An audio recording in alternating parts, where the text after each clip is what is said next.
My best friend never thought I could get a boyfriend, now she's thirsting all over him and trying to get slammed. 24F, know I should be careful about calling someone my best friend in a post like this, but I don't know how else to refer to Jessie. 24F. Our parents are great friends, so we grew up together, and she kind of had my back in high school. Long story short, on the teenage food chain, she was on top, and I should be on the bottom. However, nobody messed with me because I was Jessie's friend. Jessie is one of those people who requires attention. I never minded, though, nobody is perfect, right? But now that I have my first real boyfriend, she doesn't know how to behave. Every time we are together, she is really handsy, always touching his arms, running her fingers through his hair, and complimenting him. Now, she has even started with the prank hitting on his behind, you know? I just feel really uncomfortable with it. Maybe it's normal, I mean, Jessie has a lot of guy friends, so maybe this is okay? My boyfriend never thought much of it either. She is super pretty, so maybe I'm just jealous? Anyway, yesterday something really threw me off. My boyfriend had to do some work, and I had a book thing, hobby related, so we decided to meet later at a friend's house. They were getting together to drink and so on. My boyfriend finishes work early and calls me, but I don't really need him to come over to the book thing, I know he doesn't like it, so I just tell him to go to the friend's house. Then I start getting texts from Jessie like, "Girl, you gotta come to this party now, your boyfriend is so wasted lol, we drank so much, you need to come and stop us lol, I can't behave myself if you don't get here soon," and so on. The book thing took longer than I thought, and I was just getting madder and madder.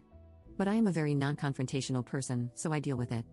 I call my boyfriend when it's over because I don't feel like going to this party anymore, but I was his ride, so I ask him if he needs me to come pick him up. He says, sure, and I get there and don't even go inside. I am ready to release the hounds of hell on him, but he gets in my car, and he is stone cold sober. I ask him if he was drinking and then show him Jessie's texts. He gets super upset and says she was lying, he wasn't even hanging out directly with her but catching up with a friend who just came back to town. He says I should have texted him, letting him know what she was saying so he could confront her about it, since you don't ever seem to be able to give that girl some boundaries, his words. Now I am thinking maybe I should talk to Jessie? But maybe she was just tipsy and annoying me because she wanted me there. I don't know, I mean, this girl was really nice to me growing up when she could have been a B-word. I don't like how she behaves around him, but at the same time, I don't want it to look like I don't trust her. Is there a polite way of going about it? Update 1. Last night, we were alone because she wanted me to help her choose clothes for an event. I was at her place, so I thought I should say something. I was very polite and just said that I knew she meant no harm, but I didn't feel good about it, so I asked her if she could tone it down. She didn't really say anything mean, but her attitude was a bit off, I think. She was looking at me in a scornful kind of way, and the way she smiled once I was done talking, it just felt weird. She didn't say anything else but okay, and we just moved on to choosing her clothes, and I left after. We were supposed to go get something to eat, but she said she was tired. I am not dumb, she was hurt. So I texted a common friend, more her friend than mine, and without getting into details, I just told him that I talked to Jess about something that was important to me but that I was afraid she may have gotten the wrong idea from it. The common friend said, look, I don't want to get involved, but you should watch it. I asked what he meant, he said, nothing, just watch it. A little while after that, he texts me back and says, changed my mind, I do want to get involved, and sends me a bunch of prints of texts going back and forth between him and Jessie. It basically starts with him asking her if the two of us had a fight because I was worried, and then just a non-stop stream of her being horrible. He was kind with his words, I don't mind him stepping in. She says I had a big mouth and was judging her behavior because I'm a prude who doesn't know how to be around guys. She claims she taught me everything I know about having a life and how dare I tell her what she can or cannot do, or how I should thank her for even having a boyfriend at all. The common friend actually called her out for being rude and no friend of mine. After the prince, he told me, I'm done with her, I give up, and you should watch it. He also said it was okay if I told her I had the prince. I didn't, though. I didn't know what to say. I mean, she is not 100% wrong, but even though I know that, it really hurts to read those. This morning I woke up and saw she texted me late at night. She says she knows Pete sent me the prince and she didn't mean to be rude, but it's ridiculous that I am jealous of her because if she wanted my boyfriend, she could just have him. She even said, you want me to prove it? She ends it with kisses and a joke. So I don't know if she was being playful, apologizing, threatening, or being pragmatic. I haven't answered her yet.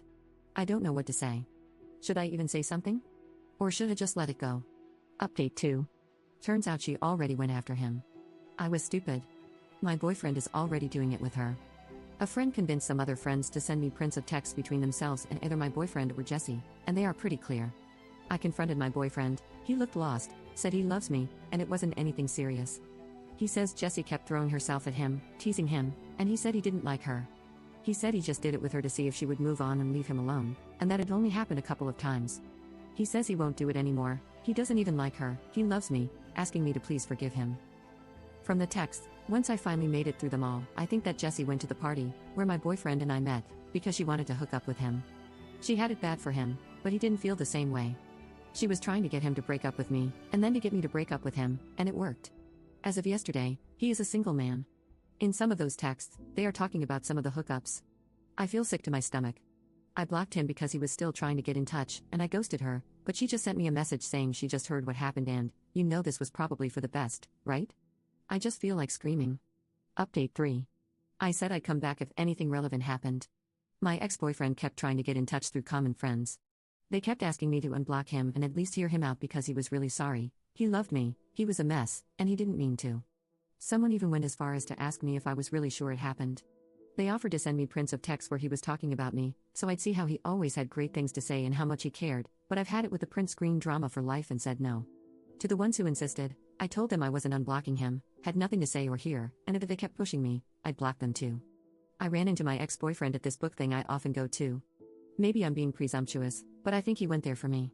He didn't really have any business there, but I'm just speculating really. He asked if I had a few minutes for coffee, and I said I was late, so he walked me to my car. He looked so good and smelled great. He was so sweet, even wearing his hair the way I like it. I feel horrible because even after everything, I still like him. He apologized some more, said he knew I needed time and space, but asked if I'd consider giving him another chance because he would wait for me. He said he would never talk to Jessie again and would act like they had restraining orders against each other, and I just found it really funny how everything he was saying required me trusting him, which I don't.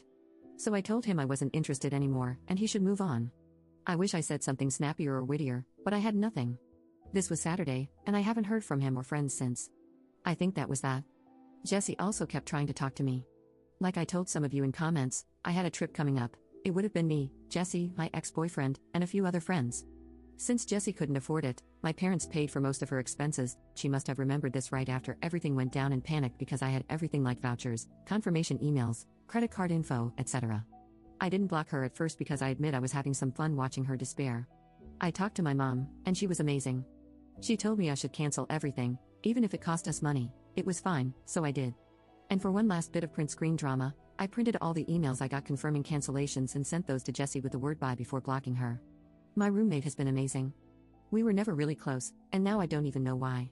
She canceled plans with her friends to stay with me and invited me to go out with them next weekend. A few of you suggested I see a therapist, and I did. I really liked it. It was just one appointment, and I mostly just talked, but it felt good. She gave me homework. She talked a little about unhealthy and abusive relationships and asked me to think about my friendship with Jessie and try to point out what was healthy and what was unhealthy about it. It made me realize she was never really my friend. She was taking advantage of me for years, and she even had me thanking her for it. The therapist also told me about this saying, and I think it was called the narcissist's prayer, which goes something like, "That didn't happen. If it did, it wasn't my fault. If it was, I didn't mean it. And if I did, then you deserved it," which is totally how Jessie is handling this entire thing now, so good riddance indeed. And a final piece of gossip, Pete talked to me yesterday. He checks up sometimes. He's a good guy, and again, he likes guys, in case someone is still thinking this might turn into a romantic comedy.